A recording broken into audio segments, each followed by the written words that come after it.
joining us today. We have a well-known friend here, Lyle Haataja, who, by the way, not only an old logger, but he also hosts the Scandinavian Hour on our local public radio station, KMUN, out of Astoria. And he plays real Scandinavian music. There's usually a polka, there's usually a hymn of some sort at the beginning, and he knows what we all like.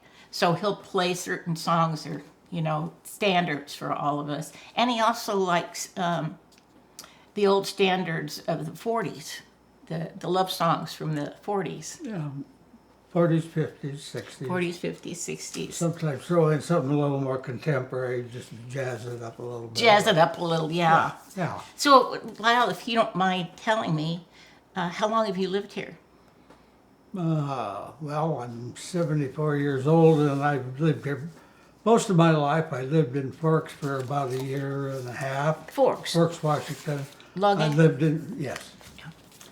in Kathlamet for about a year and a half, but I got out of the service, and spent a fair amount of time in Alaska.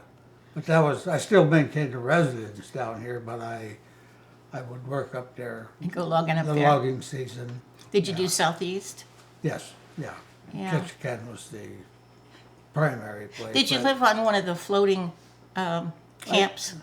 Sometimes, depending on where they sent me. I thought those were. I lived in Haines for almost 20 years. Yeah. Yeah, So okay. I know where you're talking about. Yeah, and I know where Haines is too. Yeah. Yeah. Everybody in America does that watches the TV. So the floating logging camps just fascinate me because you just take it with you. When you're done one spot, you just pull up the and off you go. Yeah. They tow you away. And there's always the little boats, with an engine on the back, and you can always just pop over to the other camp or get to work. Right. Get to Go work. fishing or do something. Yeah. Did you Yeah. enjoy that life? I did. What I thought it was very interesting. It was outdoors. The scenery was beautiful? beautiful. You could go fishing and whatnot, and shrimping, And in those years, I assume there weren't all these salmon guides that were going to take you out to there weren't that many tourists. not that many, no.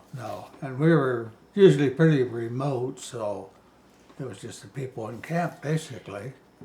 And What is that? Is that Tongass? Tongass National Forest, Yeah, aren't yes. you proud of me? I remembered that. Very good. Yeah. I'm impressed.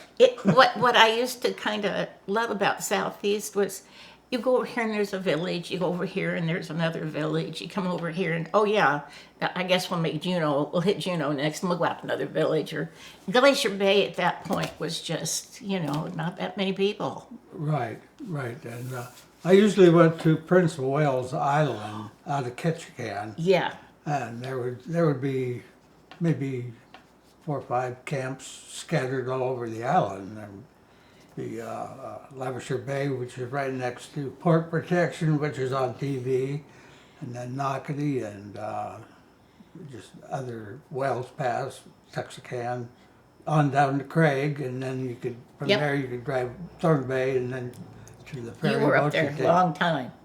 You remember all those names. Well, I had a lot of them. Yeah. So how many years did you log? Oh, total logging? Probably 30. 30 years. Yes. When did you get married? Do you remember? It was, this will be 30 years to my wife, so it was August 15th, 92. And it was a good investment. She's a I beauty. had to get it wrong to get it right. I was married once before and it didn't work out. So. I've heard that saying before so many times, had to get it wrong to get it right. Yeah. Yeah, she is. She's a beauty. She's a good wife. Right, I agree. Yeah. So what was your favorite? Did you have a favorite part of logging? Were you a high climber? Were you? I did a little of that when I was younger, but it was tearing my knees up so bad I quit. Yeah. I did that for, 3 or 4 years. I think it must tear up everybody's knees. I think, well, Bobby Sari still does it, I know. but he's tough, so. Well, he's. I was. Pretty phenomenal guy, I think. I have thought several times of calling him and interviewing him, but I always wonder, well, is he working full time still? No, I don't think so. I think he might be. Well, I think it was Bobby that I watched at a house that had, I don't know what kind of tree it was. It was not a fir or a cedar or an evergreen. It was more of a deciduous tree, Right. like a maple or something. Right. There's a big old tree when you head on to South Valley Road from like Okies, and you turn right to go onto South Valley. Okay. And then you go across a little bridge, and then as you go around a corner, there's an old yellow house and then a less old yellow house. And the big old yellow house was clearly built, quite a long time ago. But anyway, there was a man who climbed up that tree, and he had his, I think he had two chainsaws hanging on his belt, a little bitty one and a big one. He started completely bringing that tree down little by little, and he'd go up to the top of a big limb, and then he'd start cutting them down, and he'd come on down, and then he'd cut it off just kind of over his head, Mm-hmm. It was so methodical and so smart. Just simple, how am I going to bring this tree down? It was great big, and he brought it down to where it was more reasonable. Right. He didn't cut the tree down at all, but it was an old tree, and it was just, big. Just So pruned it, basically. he pruned it, and Right, he did a okay. beautiful job, and he took his time, and he thought about it. He would go up here, and he'd come down, and he'd go up here and come down. And I watched for quite a while because I'd never seen anybody do that before. It was just, and I thought, that man is not a young man. Saying to myself, it has to be Bobby, sorry. How old do you Well, suppose he is? I worked for a guy, I worked during the service on leave, and then I went to work for him after I got out of the service. And he must have been 65 when I went to work for him, and he still climbed. Yeah, he was just a lean, raw-boned guy, but He could just he could do it. Yeah, get his way up there. yeah. Well, I keep, when I think about that, I remember Billy Warren told me about his fall when he was up top and he Yeah. took the wrong, and he was hanging by his ankle. The rope Yeah, was wrapped around his he was ankle. upside down. Yeah, and then he had to get himself up and then climb. Yeah, he was lucky on that. He was extremely lucky. Yeah, Extremely lucky. yeah, There are a lot of guys that wouldn't have been able to survive Well, and keep there- all their limbs. yeah. Yeah, that was such a rough life. It was interesting. It was hard work. It was Yeah. it was taxing that way, but it's what you did. It's what you did, and it raised your children. It Raised your children, paid the bills. paid the and bills. You were in shape, and Oh yeah, yeah. and the other part that always breaks my heart is the idea of the guys who were hurt. However, they got to the railroad track and just wait for the train to come. Yeah, back in the bow and arrow days. The bow and arrow. Yeah, that was it. Yeah, if you got hurt, you waited until the train went down. But So, that was ancient history by the time I started. well, did you work as a logger here when you came? Yes. I assume so. Yes, yeah, Yeah. yeah. Well, someone who really loved you was Donna Clint. Donna Clint was very nice lady. She was my neighbor when I lived Yeah, in Deep River. she told me about you when I was working up here years ago, and Donna was working, and she introduced you to me. Okay. And then when you left, she told me all kinds of stories about you, and Oops. that's why I say. But there are so many people that Donna loved. Donna she was a very nice lady. She was. She was, and her husband George. Oh, George! He was a card. He was. He was. I've heard so many stories of his pranks. Oh, he was. Yeah. And his cat. He loved that cat. Well, I don't remember the cat so much, but just the pranks and I think he was a mischievous little kid, and he stayed that way. Stayed that way for the rest of his life. Yeah. Yeah. He got me one time when I was coming upstairs, and he was going, Donna, here comes the monster. And she said, "Oh, George, oh, George." It's just Karen. She could always tell it was me by the way I came up the stairs. I loved that woman and George too. I really loved her. And Audrey Worklow was here too. Okay, yeah, I didn't know her all that well. Oh, she and Howard. She wanted things done on the house, and he wouldn't do it. So she came to work up here, and it was her money, and she spent it to do things on her house. I see. Yeah, she was the photography lady. She was, and both she and Donna had remembered better than Audrey did, but the who married who, and whose grandpa came from Finland and whose came from wherever, she knew who all the marriage license information. I think that was a pretty common trait around here. That my mom, she knew people back generations, where they came from, who they married, what kind of person they were, and kids, and there was a lot of ladies like that. Well, when you were young, did you play any instruments? I played the clarinet for one when I was in the 8th grade, and the only reason I took the clarinet was to get out of class. Smart. But I took the clarinet home and it sat on the deep freeze until I picked it up and took it back to school the next day, along with my homework. I wasn't a conscientious. So did you play in a band or in? No. You just learned. Yeah, kinda. It has a lovely sound, the clarinet. I can appreciate it now because, there's some pretty good clarinetists out there. Where did you get all the records that you have for your Scandinavian Hour? Well, some came from my mom. Uh-huh. And there was a guy named Anderson, Robert Anderson. He had the Scandinavian Hour in Portland for like 40 years. Really? And one day out of the blue, at KMUN, they said, "There's this guy, he wants you to give him a buzz." So I called him up and he said, "Well, I'm his nephew. My uncle had died. Oh. And he's got boxes and boxes of records." And he said, Really? "You're the only Scandinavian Hour person I know of. Would you like them?" And you said yes. Well, of course. And so I drove to Portland. It was someplace pretty close to the airport. I finally found it and waited about half an hour till he got there. And sure enough, he had You loaded them up. loaded up. And then there was an estate sale in Astoria.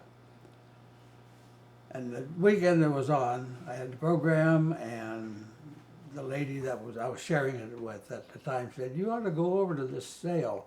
But by that time, it was already closed up.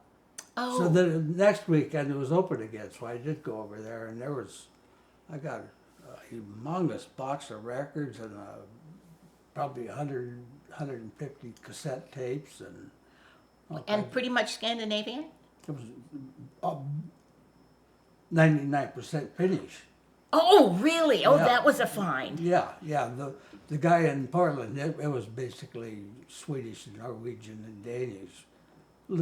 A couple Finn records, but But this last batch, Yeah. that was good. yeah. Good. And then estate sales, garage sales, knick-knack stores, and it was a fevered hunt for several years. And So do you keep them, have they now been transferred to CDs or something? I'm in the process. I just got, my grandson showed me how to do it, and so I'm slowly Getting getting them onto a CD.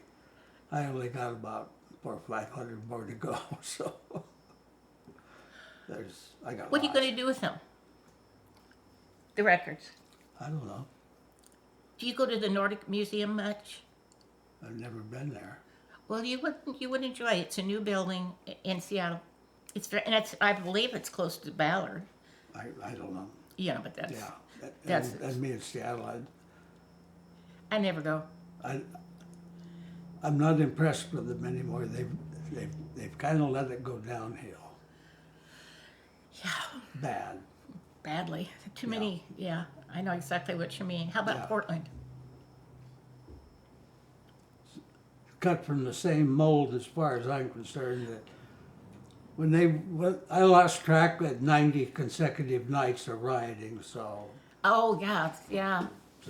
I don't have much. I don't hear much about that anymore, but I know that there are businesses that have shut down, There was businesses shut down, burned out, gave up, all kinds of stuff on the streets. so they moved. Yeah. Yeah, all kinds of stuff on the pretty streets. pathetic, I think. I think that in many communities, you get used to knowing it the way it was. You know, you think it's always going to be like that, and then here comes another. Well, I know out on I think it's on the peninsula. Somebody wants to build a whole bunch of quite a few big condominium type buildings, Okay. and there's quite a outcry against it. At Long Beach? Yeah, I think it's over there. Okay. That was reading Yeah, about. But I could understand that. You know, they have so many people, and they have one main road.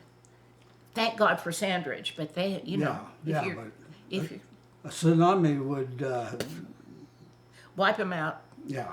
I've heard so many people say, "Forget building me a big walkway up high. Just give me another beer, because I'm going." Yeah. You know, but we're, you know, our county here is and Pacific County, we just have SR4. So I figured if we had a big forest fire or whatever, I'm just gonna say give me another beer, because you wouldn't be able to get on the road to drive away. I'm heading for the river. You're heading for the river, Yeah. The Columbia River. the big one. Yeah. Yeah. Well, the Grays would do an emergency. At high tide, you could. Yeah. But that's right But up. it would be for the Columbia. Well, you live off Bar Road, right? Right. Yeah, pretty mailbox where I saw you. Yeah. Repairing the mailbox, like a typical Finn would do, you know. Yeah. Under protest. Yeah, under protest. Some Finns would go out and buy a new mailbox, but then why? Well, that's it. This one was still functional. Yeah, oh, yeah, and you might need it someday for something else. Never know. You know Howard Nelson, when I was lucky enough to have several years knowing him, he worked in the shop with me. And he'd come in and visit with me, and he'd build a fire. And he built fires. Joel Fitz had found him it was great big barrels. And there was a big barrel on the bottom, and then there was a smaller one on the top. Okay. And Howard and Joel got it all set up in the shop. But especially on cold, wet, wintry days when I was down there working, Howard would bring his coffee down, and he'd say, "Well, haven't you built a fire yet?" And I said, "Oh no, you're the fire king," because he could just put few little pieces of wood together, and he had a roaring fire. And then it would get really hot, and then he was happy. And he had a chair by that stove, and he had his coffee mug, and I see. he just talked to me, and I wasn't always sure where he was talking about, because he was born Roseburg, Oregon, Okay. and worked first there, and then Arlene was his second wife, and they're all their kids together. I think came to 6 or 7. I see. Yeah, Okay. but he would tell me all about his logging. Well, he was a driver, and Right. clearly he knew what he was doing, because I don't think he ever had an accident. I don't, not that I know of. Yeah, he would drive long hours every day. Well, back in the days, he would say. Even now, they put in some horrible Oh, hours for driving. Did Get you- up at 2 and like that. I'm with you on that. But so when you first started logging, were there trains going back and forth here? No. You were post railroad. Right. I think I was probably about 8 years old. My dad took me down to Salmon Creek, where the main line goes. It was the last train that ever went through. And it went from across Deep River. the valley. Yeah. So Yeah. he took me down to see that, and I can vaguely remember that, but that was the end of that. There was trains in Longview, Weyerhaeuser had logging trains, Right. but I never worked around them or anything. Now, did you say you were born in Forks? No, I was born in Longview. I worked in Forks. You worked in Forks. Right. That's pretty isolated. Well, It's bigger than Rossburg. Oh, that's true. Yeah. That's totally true. Yeah. I'm so sorry that the Rossburg store is closed again. That really disappoints me because it's just so handy.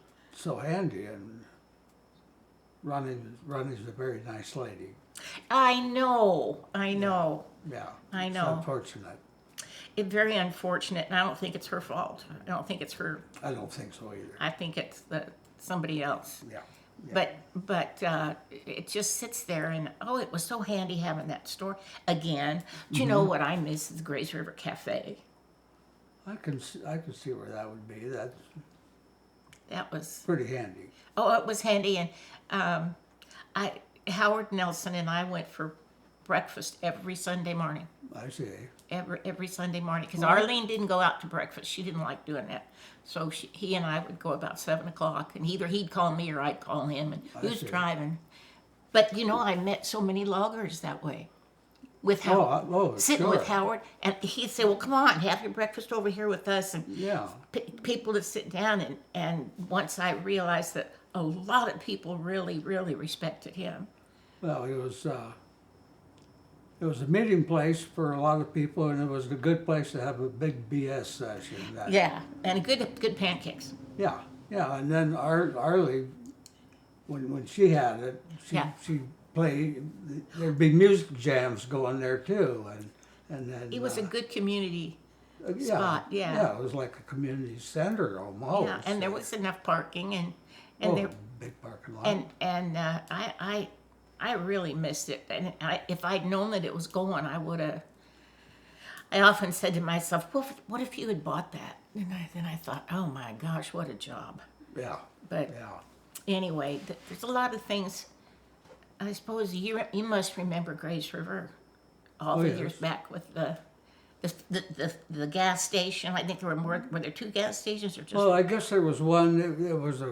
There was a garage there across from where Apple had the store. I don't really remember that so much, but there was a cafe there.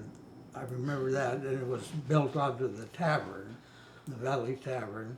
And there's Apple's across the road, and then there's the phone company office there.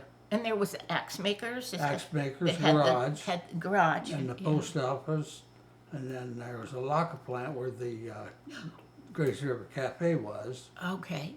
Yeah, and then there was going the other way. There was Shaban's Pop Shaban had a blacksmith shop there. Right, and it's gone now. Yeah, it's gone. And then the Grange, and then the creamery. So. We're lucky that Chris bought the creamery. He's got it looking nice. Yeah, he's really done a really nice job, and we're lucky that he keeps the Grange going. And then across the road where Meserve Park is, there was Meserve Store. Oh, did you see it when you were young? I don't remember it.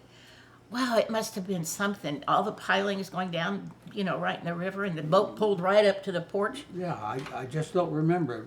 Somebody told me once they had a one-lane bowling alley upstairs. Yes, they had a stage at one time. They had a bowling alley up there. They used the upstairs quite a bit for community gatherings. I see. Quite a thing, but Probably like that Lurleen Hall in Skamakaway, yes, because they used to have dances and Yeah. plays and well, there concerts. must have been a lot of dances and plays, because what else would you have?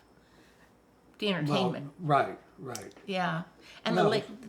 I know the ladies at the Grange were always having chicken dinners to raise money. There was that, and there was like sausage feeds and Square dancing.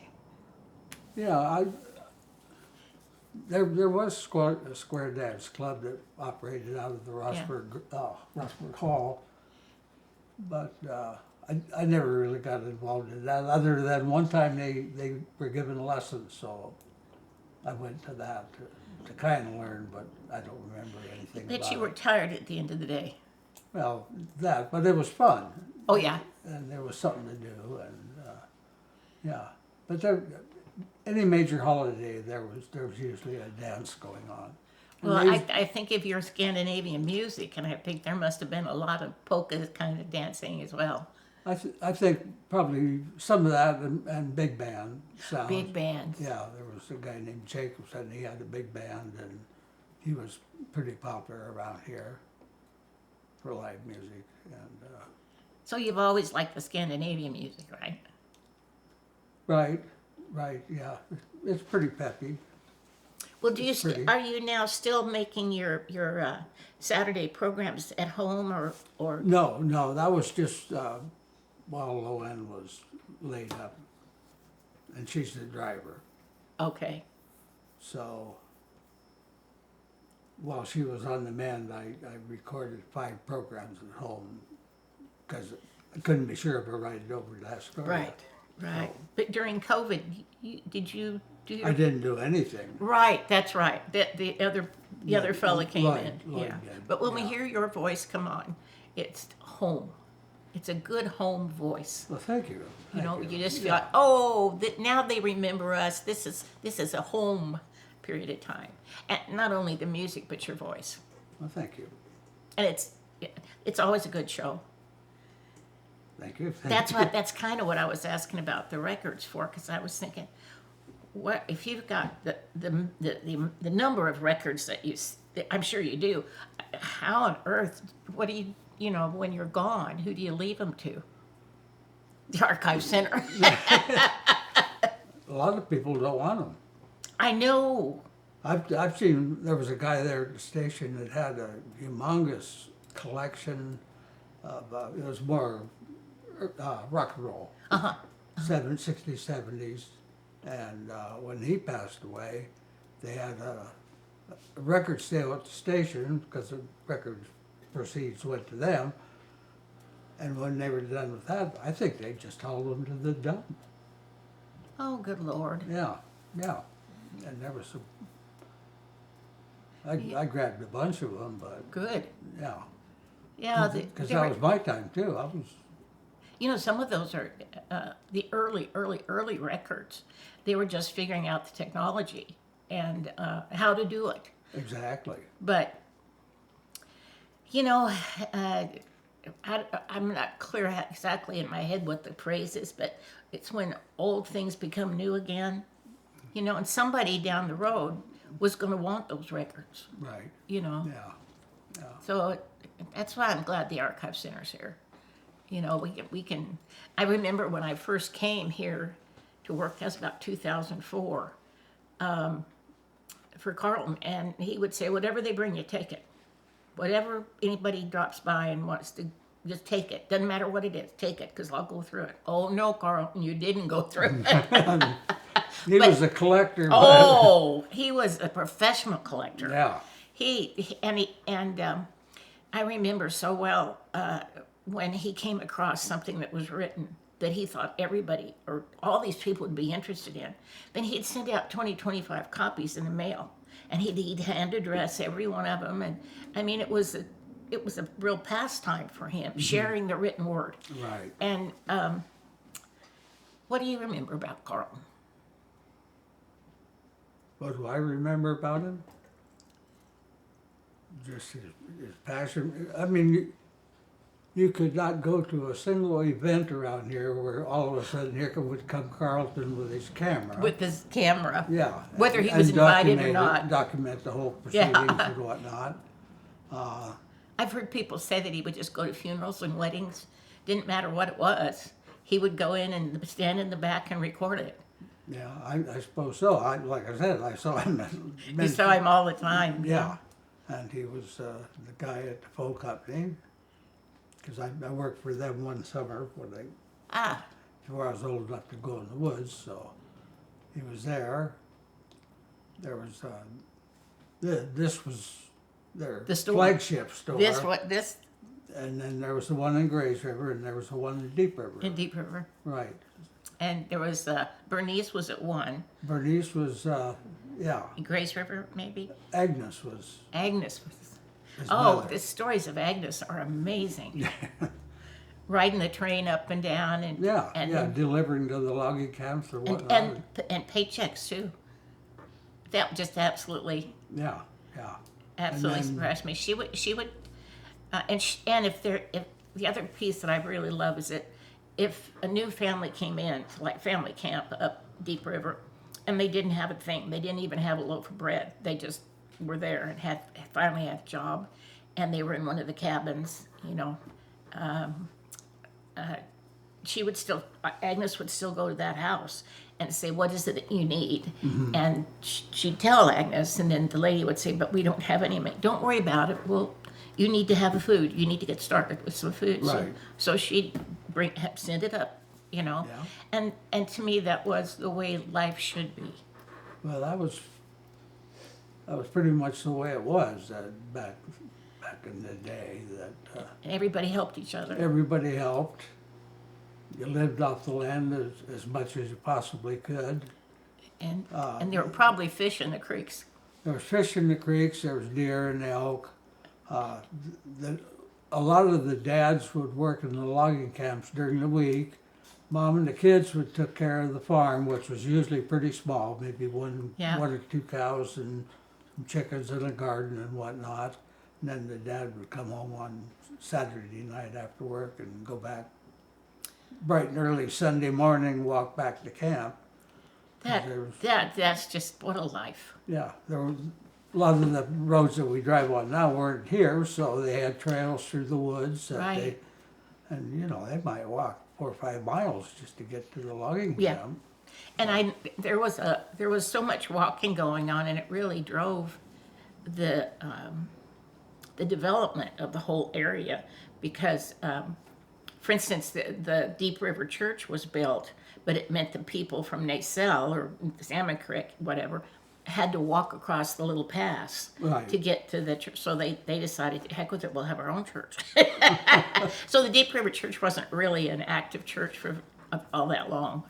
I see, okay. But yeah, it served all the people in Deep River. And a beautiful cemetery. And it's still there. It's still there. Yeah. And it's still used once in a while. Right. Yeah. Yeah. And it's a reminder, to me, it's a positive reminder of what it meant to have all these immigrants come in.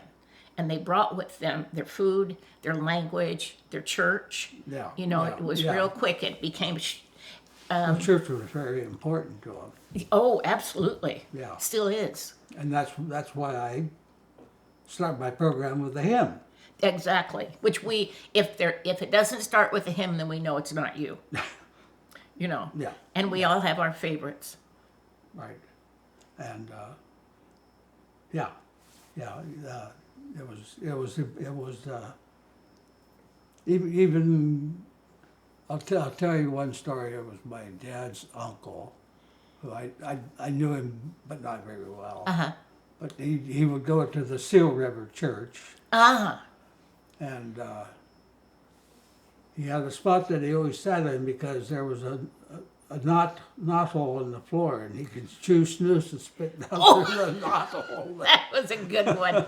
That's a good story. Yeah, and so there was, but they went to church. It was very important, and then there was the churches in Nacelle too. I mean, Oh, sure. yeah, Well, that Lutheran church in Nacelle is a beauty for as far as old buildings. right, Yeah. right. And When they replaced the roof last year or whatever, you could see the strips of probably the little strips of wood, flat pieces that would go across and then in between his air. Oh, and then yeah, another one okay. in, and that's what they the used. shingles. Yeah. Wow. So when you went in the service, did you end up going into one of our wars? Well, it was during the Vietnam era, but I did not go to Vietnam. I was a subsailor, so I was stationed on the East Coast. Okay. Wow. So you're one of the Vietnam boys. Era. Era boys, but Yeah. but not Vietnam. I never went there. I'm glad. I wish nobody had gone there. Well, yeah. And I wish they would have been treated better when they came home. Oh. Just so bad. Yeah. And for the most part they were young boys, some Oh, they were- all different races, all different colors, and they left when they were really young. As usual, they lied about their age, and you think of a kid going over there at 16, 17 and No, I don't think that was. going on. I think there was maybe some of it, but I think most of it was they graduated from high school and got drafted. That's right. That's right. You're right. And You're right. the draft was on, and I tend to forget the draft, yeah, which yeah. which I shouldn't. Yeah, but That's the way it was. I do remember a couple of boys from my senior class. I went through high school with them, and they were in Vietnam, and they died. Yeah. They never came yeah, home. There was one Yeah, student from Nacelle that was killed over there. So. yeah. It just broke my heart. They were nice boys, and Right. I had dated one of them. I see. So I thought, you know, he was Yeah. just really nice. Yeah, it struck pretty close to home there. Yeah, yeah. So it wasn't my favorite. And then of course, you know, JFK was killed, and there was a lot going on. Yeah. Yeah, Lot I do going- remember that. That was very well. Yeah, and then Bobby died, and then Martin Luther King died, and it just Yeah. went on and on. Yeah. It Yeah. didn't. I can remember when Mr. Graven Horse came out on the stage. It was either the junior or senior play, and when it was over, he came on stage and said, "School's out. JFK had Been killed. been killed." Wow. Yeah. And then I sat in front of the TV for about 3 or 4 days during the funeral and processions and all that. It was. I know it was extremely sad, and it was somber, and it was so devastating.